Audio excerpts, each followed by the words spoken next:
Boa noite a todos, sejam bem-vindos a mais uma palestra do Lar Irmã Zarabatana, uma casa espírita situada na Tijuca, na cidade do Rio de Janeiro. Meu nome é Felipe Mendes, sou médium colaborador do Lar Irmã Zarabatana e, como fazemos todas as sextas-feiras, nos encontramos aqui no canal do LIS para uma palestra espírita de um tema do nosso cotidiano, de um tema de interesse daqueles que nos acompanham e enviam as suas sugestões através dos nossos canais no Facebook, do e-mail, da página do LIS. Quero agradecer a presença de todos vocês que vão nos acompanhar no estudo dessa noite, um estudo que tem tudo a ver com as questões que estão no nosso dia a dia. Vocês vão ver que é um tema que toca a nossa rotina. Mas antes da gente começar, quero convidar a vocês a uma breve prece, elevando o nosso pensamento ao Mestre Jesus, à Irmã Zarabatana, orientadora da nossa casa espírita, a toda a sua falange de trabalhadores, agradecendo a eles pela oportunidade de estarmos levando informação e conhecimento para vocês e pedindo que eles nos orientem, nos acompanhem, nos acalentem nas nossas dores, nos deem força e fé para seguirmos em frente a nossa jornada e que o estudo de hoje possa ser útil para o nosso conhecimento, para a nossa prática mediúnica e para que cada vez mais a gente possa expandir a doutrina espírita entre muitos. Que assim seja. Meus amigos, o tema de hoje é Espíritos vagam entre nós? Por que essa pergunta? A gente quer saber, quer refletir aqui com vocês, se existem espíritos no nosso meio, né? Se existem espíritos durante a nossa vida, desde a hora que a gente acorda até a hora que a gente vai dormir, ou mesmo durante um sono, a gente se relaciona com espíritos. Que espíritos são esses que estão vagando por aí, se relacionando ou não conosco?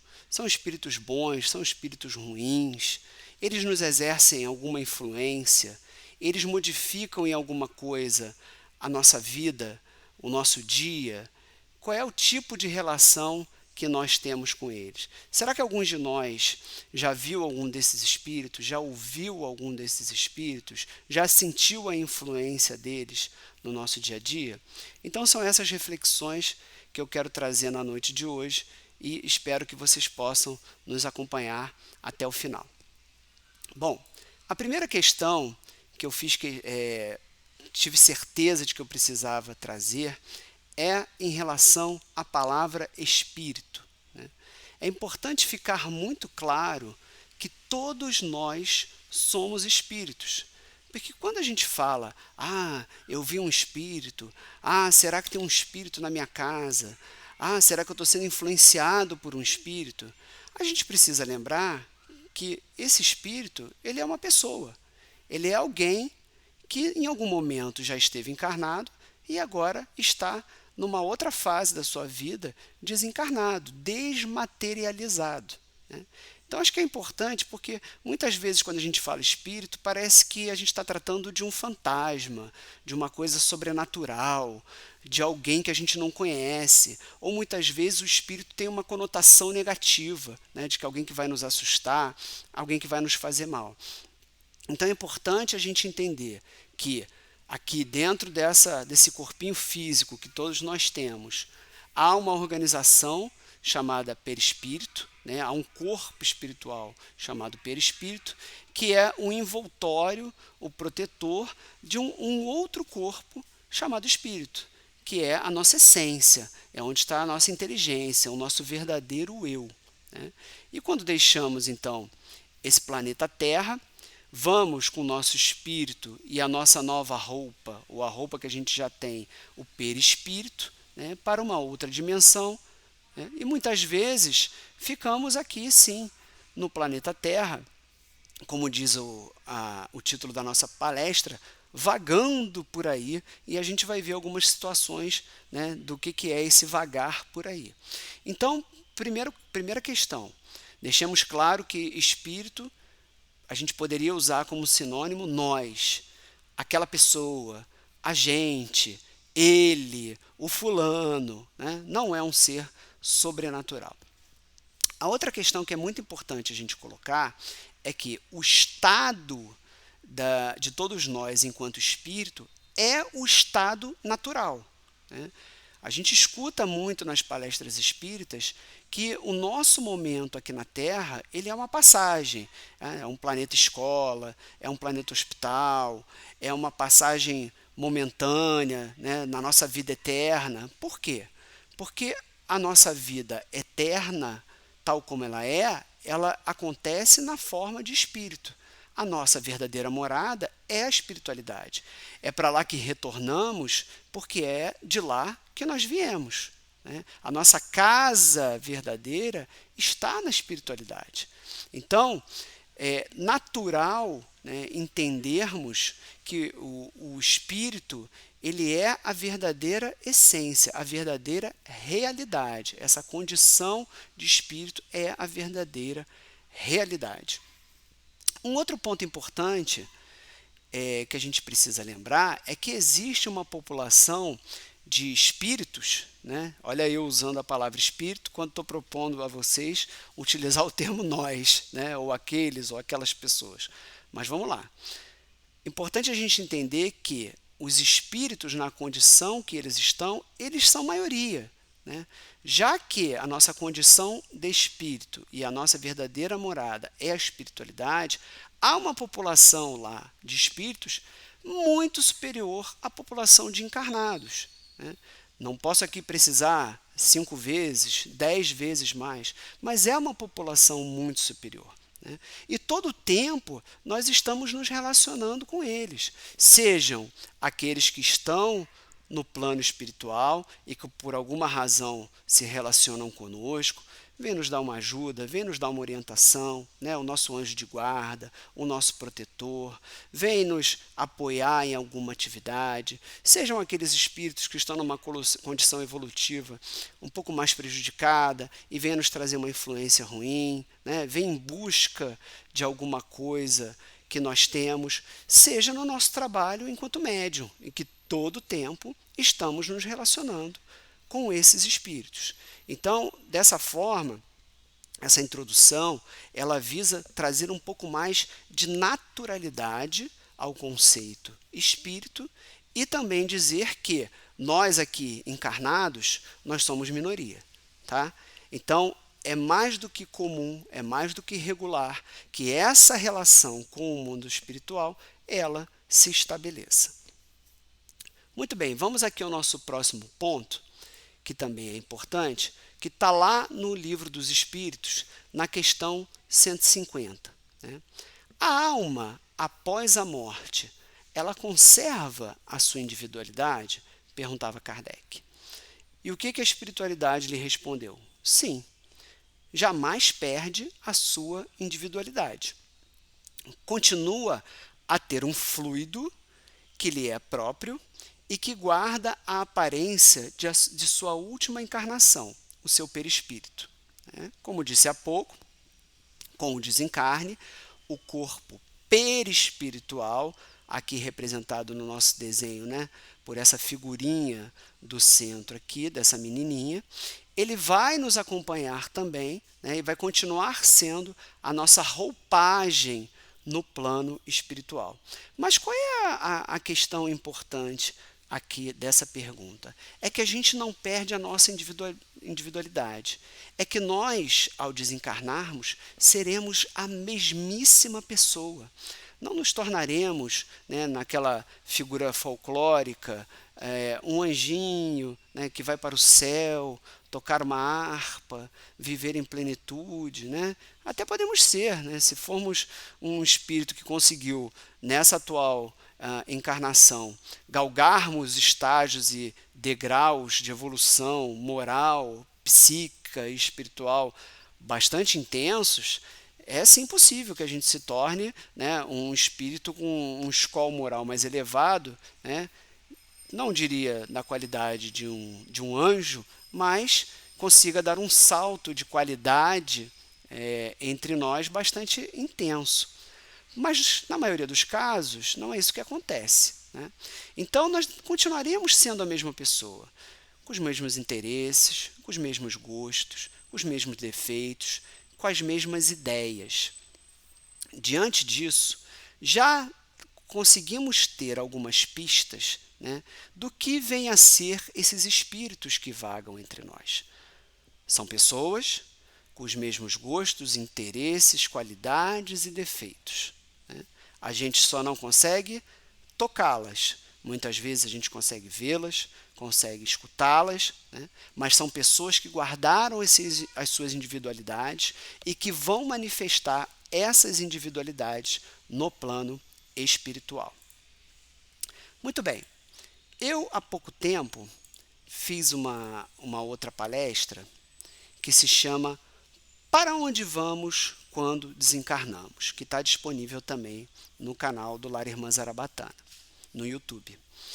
Nessa palestra, eu quis discutir com vocês um pouco das possibilidades que a literatura espírita nos trouxe de para onde iremos após a nossa morte, né? E a gente tem várias possibilidades, eu trouxe aqui alguns exemplos, né?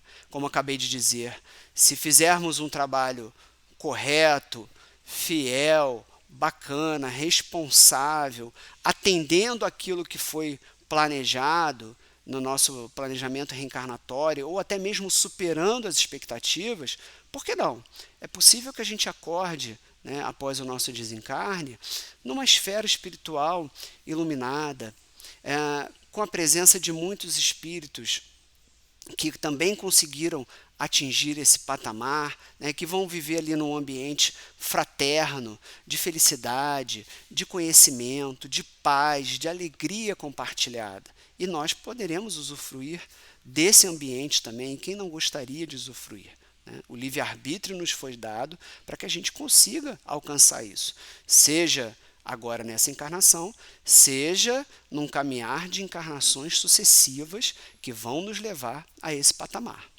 Mas é possível também que a gente não tenha sido tão bom moço assim, e de acordo com as nossas características psicológicas, morais, espirituais, de comportamento, de sentimento, no nosso desencarne, aqui como ilustra a segunda imagem, a gente vai parar ali numa colônia, num posto de socorro, num hospital espiritual, né, que André Luiz nos traz na sua vasta literatura, uma série de exemplos, para passar por um momento de adaptação, um momento de transição, né, um momento de aceitação daquela condição de desencarnado, um momento de entendimento dessa nova fase, tal como Patrícia passou lá no livro Violetas na Janela, apesar de todo o seu conhecimento espírita, e vir de uma família espírita, ela mesma passou por um momento de adaptação.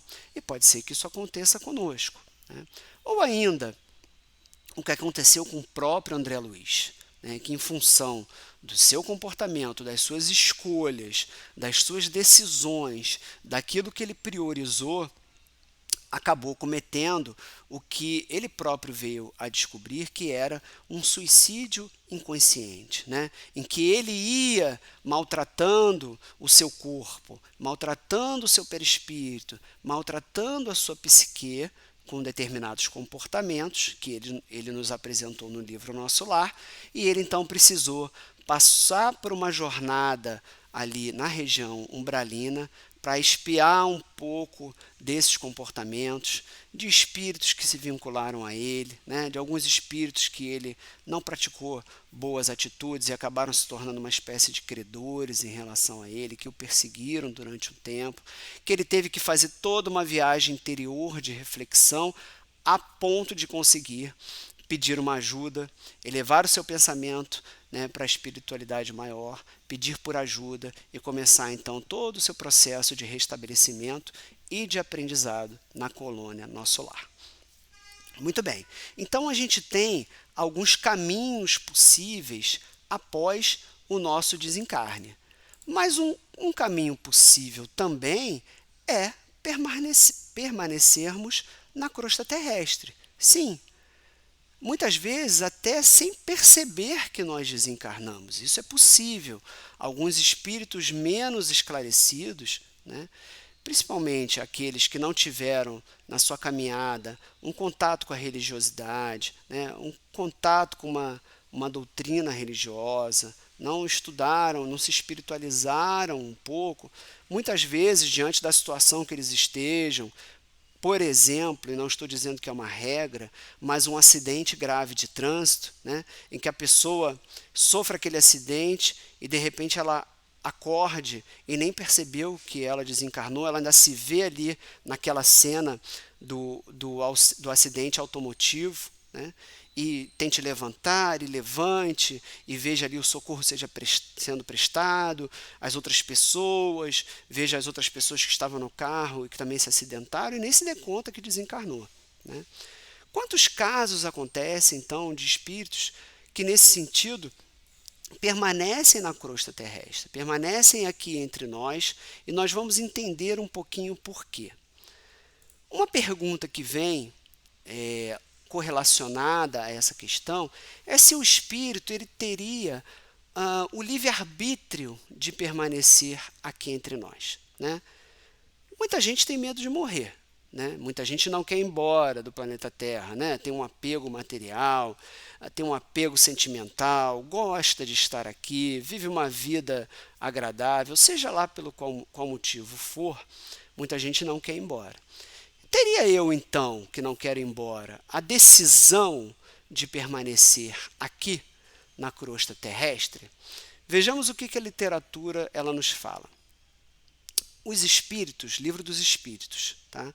Eu peguei 2 trechinhos. Primeiro, na introdução. Os espíritos são atraídos na razão da simpatia que lhes inspire a natureza moral do meio que os evoca. Muito bem. Esse trechinho ele nos remete a uma lei muito conhecida e muito utilizada nos estudos, que é a lei da sintonia e da afinidade, né? Essa lei nos fala que nós nos sintonizamos ou nos afinizamos com os ambientes ou com as pessoas / espíritos com os quais nós temos, como a palavra diz, alguma sintonia, alguma afinidade, um gosto em comum, um interesse em comum, um pensamento em comum, né? Muito bem, para o desencarne não é muito diferente, né? A gente usa muito a figura do imã. Nós seremos atraídos para aquele espaço espiritual, para aquele ambiente, para aquela localidade espiritual com a qual nós temos afinidade. Afinidade que vem dos nossos interesses, dos nossos sentimentos, das nossas preferências, das nossas atitudes, né? Então vamos imaginar, se eu sou uma pessoa que tenho um bom comportamento, que sou uma pessoa espiritualizada, que pratico a caridade, que faço bem, que coloco as minhas atitudes em prol do amor, do bem do próximo, quando eu desencarnar, automaticamente seria atraído para um ambiente onde hajam espíritos com essas mesmas características, com essas mesmas qualidades. Da outra forma, né, se eu sou um espírito muito apegado aos meus materiais, se eu sou um espírito violento, que tem interesses como o egoísmo, o desejo de vingança, né, fazer o mal a outra pessoa, passar por cima de outra pessoa, utilizar da violência para conseguir aquilo que eu quero, né, para enriquecer, praticar o crime, etc, etc, etc, eu serei atraído para ambientes que tenham essa mesma qualidade de pessoas ou espíritos, né? Então essa é a regra geral. Ir para um lugar ou para outro é de acordo com esse tipo de sintonia e de afinidade. Vejamos a questão 514. Os espíritos simpáticos são atraídos para o nosso lado por afeições particulares e ainda por semelhança de gostos e sentimentos, tanto para o bem, tanto como para o mal, como eu disse, né? De acordo com a qualidade e o interesse daquele espírito. Então, da mesma forma, a gente já pode começar a entender que O espírito que não tem o livre-arbítrio, mas ele permanece na crosta terrestre, e daí vem, né, o espírito que vaga entre nós, é porque os seus interesses, os seus pensamentos, eles ainda estão muito voltados para o que acontece aqui. Vamos lá, pode ser um apego familiar, né? Não querer se afastar daquelas pessoas com quem ele estabeleceu família ou com quem ele convive. Pode ser um apego material, né? Ele quer continuar tomando conta dos seus bens, da sua empresa, das suas posses, da sua riqueza. Pode ser um apego por uma questão de uma paixão, né? Eu morri, mas a pessoa que eu sou apaixonado, que eu sou fissurado, né? Que eu não consigo viver sem, ela continua encarnada e eu não quero sair do lado dela. Então vão ter N situações, e nós vamos trazer algumas logo a seguir, que vão justificar a permanência de um espírito permanecer na crosta terrestre. Então vamos começar a vê-las, né? O primeiro exemplo que eu trago são aqueles espíritos que estão muito dependentes de uma determinada necessidade, né? Espíritos que têm, por exemplo, um determinado vício, o vício do álcool, o vício do tabagismo, o vício das drogas, e que depois do seu desencarne continuam sentindo a necessidade, né, o desejo forte, permanente, uma ideia fixa de satisfazer essa sua necessidade. E vai buscar pessoas, né, que estão em determinados ambientes, que têm determinados comportamentos, para se juntar a elas, olha aí de novo a afinidade, a sintonia, para absorver energias de pessoas que têm na bebida um desejo muito forte, que têm no fumar uma dependência muito forte, né? E que se satisfazem daquele falso prazer. Então o espírito vai buscar essa mesma necessidade. Isso significa que esse é um espírito obsessor? Não. É um espírito que vai encontrar ali uma oportunidade de satisfazer esse desejo e vai se juntar a essa pessoa naquela prática. Então, duas perguntas que vêm. A primeira, isso significa que o espírita ou o médium, ele não deve beber? Ele deve abster-se completamente do álcool, do tabaco, das drogas, etc, etc? Bom, algumas questões. Primeiro, de alguns comportamentos extremamente prejudiciais, né, como as drogas, certamente todos nós devemos nos abster pelas razões que nós já conhecemos e agora conhecemos uma a mais. Segundo, faz mal eu tomar minha cervejinha, né, ou eu sentir ainda a necessidade de fumar o meu cigarro, beber socialmente, né? Eu sou proibido de fazer isso? Melhor que não fizesse, né? Mas não sou proibido. O espiritismo a gente conhece já como regra, como máxima, de que ele não proíbe fazer nada. Tudo é uma questão de equilíbrio, uma questão de bom senso, né? O quão importante na minha vida é aquele comportamento? O quanto ele me faz bem ou mal? O quanto eu dependo dele? Qual é a participação, a intensidade que ele tem na minha vida, né? Eu vivo para beber? Ou eu vivo e de vez em quando eu bebo, né? Eu extrapolo quando eu bebo? Eu cometo atos equivocados? Ou não, eu consigo ter uma vida social tranquila, sem cometer equívocos? Eu consigo abster-me de beber quando eu não quero, né? Eu tenho uma vida equilibrada? Então tudo bem, né? Não estão nos exigindo ainda que tenhamos um comportamento a esse ponto. Seria preferível, mas a gente, diante da nossa ainda limitada capacidade, né, de espíritos imperfeitos que ainda somos, né, podemos gozar desses momentos com muita moderação, com muito equilíbrio e com muita responsabilidade. A segunda questão que me vem sobre esse tema é a questão da obsessão. Vejamos, esse espírito, né, que estabeleceu essa relação aqui na imagem, ele é um espírito obsessor? Não necessariamente, já o dissemos. Mas ele pode se tornar um espírito obsessor? Pode se tornar.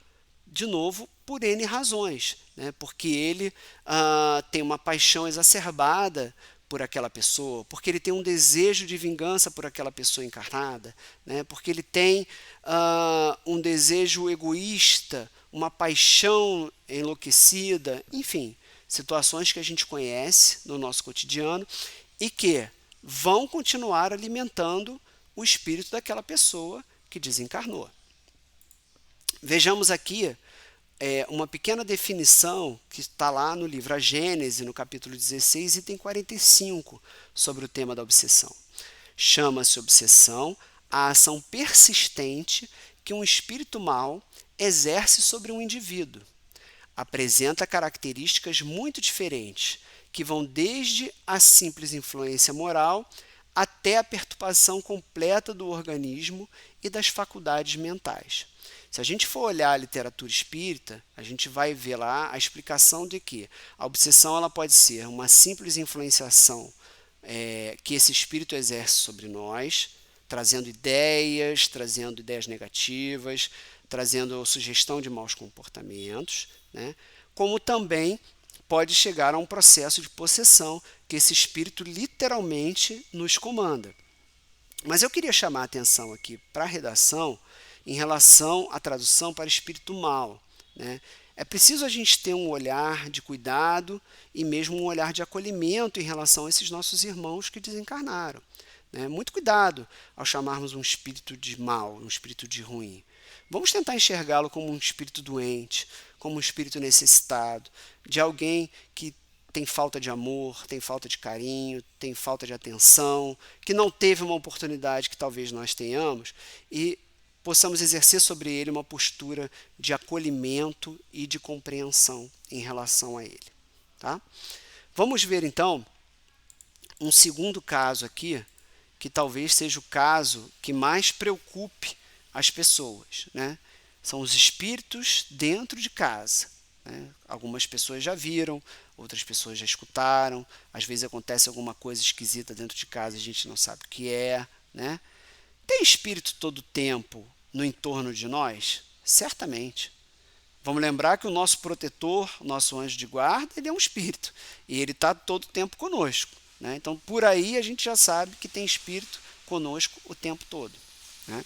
Tem espírito o tempo todo dentro da nossa casa? Possivelmente sim. São espíritos ruins? Necessariamente não, né? De novo, se a gente tem uma vida equilibrada, se o nosso relacionamento familiar é amoroso, né, nosso tratar com os nossos filhos, com os nossos pais, é um ambiente harmonizado, de sintonia leve, de vibração elevada, pode ser que hajam sim espíritos na nossa casa, espíritos que têm essa mesma afinidade, que estão ali para colaborar conosco, para nos inspirar ideias positivas, para nos ajudar a passar por momentos difíceis, para superar determinadas dores, né? Um ambiente equilibrado é um ambiente que traz boas companhias. E aqui na ilustração do Projeto Imagem, essa ilustração, se eu não me engano, é do livro Obreiros da Vida Eterna, tem ali André Luiz e um grupo de 3 outros espíritos, né, que estão acompanhando um determinado caso. Mas, do lado oposto, se a gente tem um ambiente extremamente desequilibrado, conturbado, difícil, de brigas, de disputas, né, de interesses egoísticos, possivelmente a gente tem ali também a atração de espíritos com esses mesmos interesses, né? E aí é importante que a gente busque soluções para superar isso. Antes de eu falar das soluções, tem uma pergunta que já nos apareceu, e aí por isso é importante que vocês utilizem os canais do Lar Irmã Zarabatana, o site, o e-mail, o Facebook, para nos trazer essas perguntas, porque elas nos ajudam a construir as nossas palestras, nos dão sugestões de temas e de reflexões. Então, se tem uma pergunta que surgiu não faz muito tempo, que é a seguinte: o que eu faço com os bens daquela pessoa que morreu, né? Eu posso guardar? Eu devo me desfazer? Faz mal eu manter uma roupa, um relógio, um livro, uma recordação, eu devo me desfazer de tudo? Se eu guardar, eu estou atraindo a presença desse espírito? Ou se eu jogar fora, eu estou afastando ele? Muito bem. Olha a palavra-chave de novo: equilíbrio, né? Qual é a relação que você tem com esses bens? Qual é o sentimento que você tem quando você se lembra ou você manipula os bens ou você se lembra do falecido, né? É uma relação gostosa? É uma saudade amorosa, né? Você emite pensamentos positivos para ajudá-lo nesse novo momento que ele está passando, né? Você lembra dos bons momentos que viveram juntos aqui na Terra? Você tem uma recordação positiva e consegue falar sobre ele para os filhos, para os netos, de maneira feliz? Qual é o problema de se guardar uma recordação, um bem material? Problema nenhum. O oposto, né? Se eu guardo rancor, eu guardo ódio, eu guardo raiva porque alguma coisa ficou mal resolvida, eu tenho um sentimento destruidor, eu nunca mais quero ver aquela pessoa na minha vida, né? E guardo aqueles bens como uma recordação negativa dessa relação, não faz sentido nenhum guardar isso, né? É uma postura totalmente equivocada.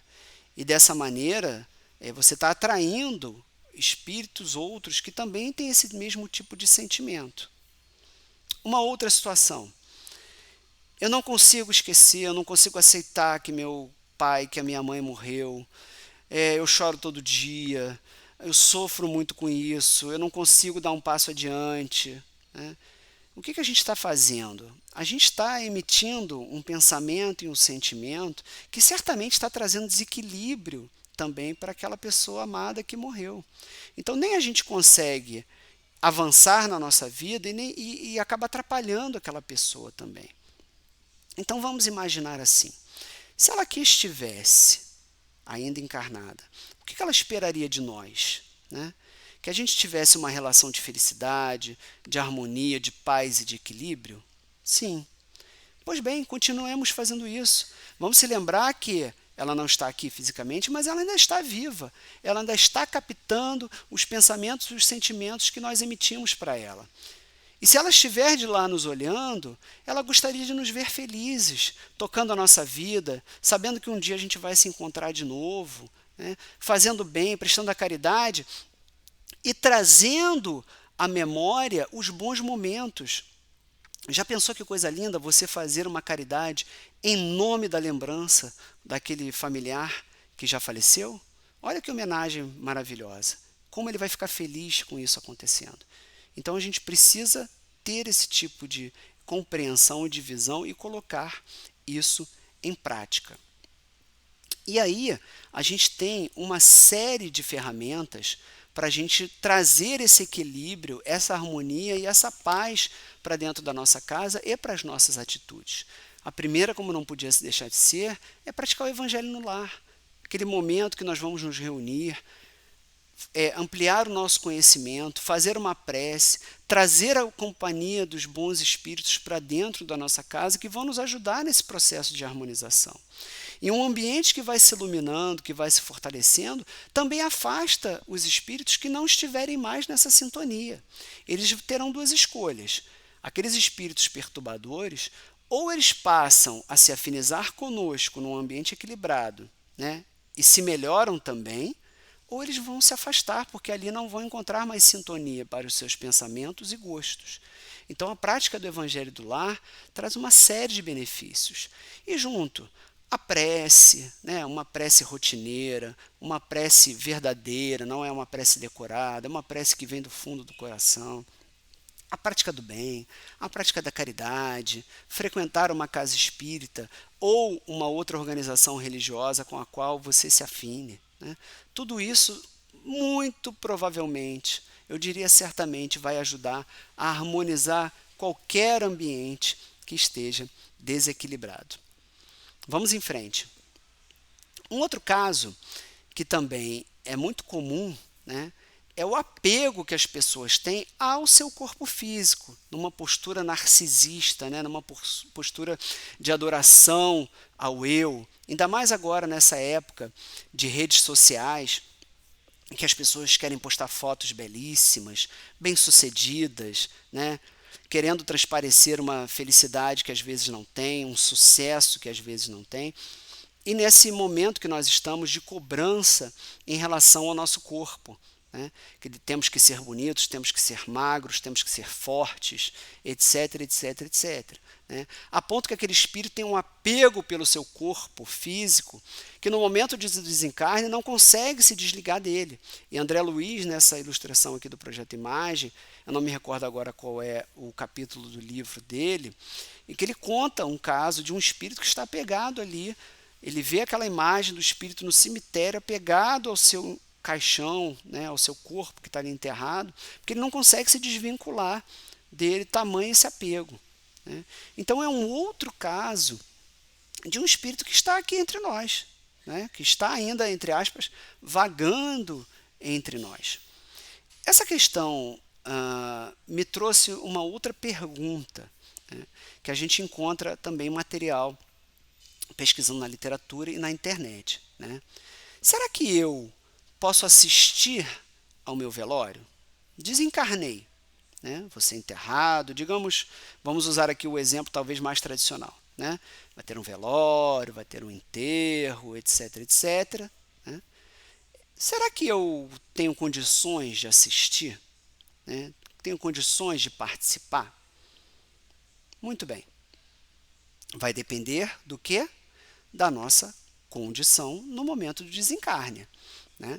A espiritualidade certamente vai autorizar a nossa participação no velório se sabemos lidar com aquele momento de maneira muito equilibrada, muito natural, coerente e consciente de que desencarnei, de que agora estou nesse outro momento, de que sei o que é isso, do que estou passando e tenho equilíbrio e maturidade espiritual para acompanhar o meu próprio velório, para acompanhar aquele momento de despedida em que as pessoas oferecerão a sua prece, uma mensagem, um pensamento, né, que vão me alimentar e que vão me ajudar nessa nova etapa que estarei. Pois bem, se desencarno sem aceitar, se desencarno num profundo desequilíbrio, né, num momento trágico, sobre uma situação de violência que estou praticando, né, sem aceitar o meu desencarne, com tudo aquilo que eu já comentei há pouco, de apego, de sentimento negativo, de pensamento possessivo, certamente não tenho a menor condição de acompanhar o meu próprio velório. Porque automaticamente aquele imã que nós falamos lá no segundo slide, ele vai me atrair para um determinado lugar com o qual eu tenho afinidade. Pois bem, nessa época de pandemia, de Covid-19, é importante a gente lembrar também que nos ambientes hospitalares existem uma série de espíritos, né? Espíritos que estão apoiando as equipes médicas, né? Falando de Dr. Bezerra de Menezes, Dr. Reis, Dr. Fritz, etc, etc, que estão fazendo aquele trabalho de apoio psicológico, né? Energético, doando boas vibrações para que os médicos, os enfermeiros, o corpo de saúde como um todo consiga dar conta daqueles trabalhos, orientando e sugerindo práticas médicas mais adequadas para cada um daqueles casos. Espíritos que estão acompanhando as pessoas que estão lá enfermas, internadas, também levando boas vibrações, ajudando na sua recuperação.